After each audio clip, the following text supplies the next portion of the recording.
Siamo qua con l'allenatore Mirko Bertolucci, un risultato di 5-3, avanti anche per varie fasi della gara di tre lunghezze, forse qualche incertezza sul potenziale 5-4 avversario, ma non è stata mai in bilico questa partita stasera.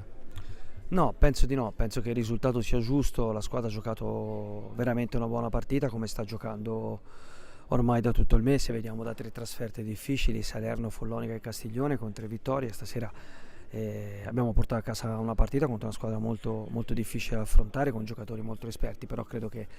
nel contesto dei 50 minuti la partita non sia mai stata in dubbio. Il primo tempo siamo partiti equilibrati, poi abbiamo fatto il break del 3-0 e se andiamo a analizzare i gol che abbiamo subito, il primo, il secondo e il terzo, sono tre situazioni di fatto regalate, perché poi una volta su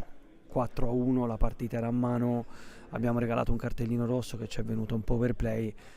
dove abbiamo preso gol, però insomma la squadra è rimasta compatta, è rimasta concentrata, gli ultimi minuti c'è stato un forcing ma abbiamo retto bene, sono contento insomma di come stanno andando le cose.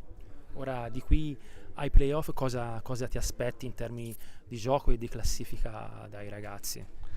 No, indubbiamente sabato andiamo a Matera, è l'ultima di andata su una pista molto difficile, una candidata alla promozione. Noi stiamo facendo il nostro percorso, credo che i risultati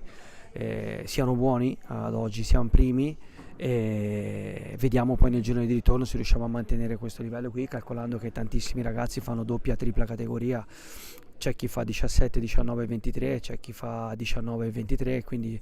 per esempio Giovanni Pesavento ha giocato 4 partite questo fine settimana, è chiaro che la rosa ampia serve anche per questo, i giocatori stanno lavorando molto bene, insomma sono contento, l'obiettivo lo sappiamo è quello di entrare nelle prime 4 per giocarci i playoff, però ecco, arrivare a una giornata dalla fine del girone d'andata ed essere primi è indubbiamente un ottimo risultato.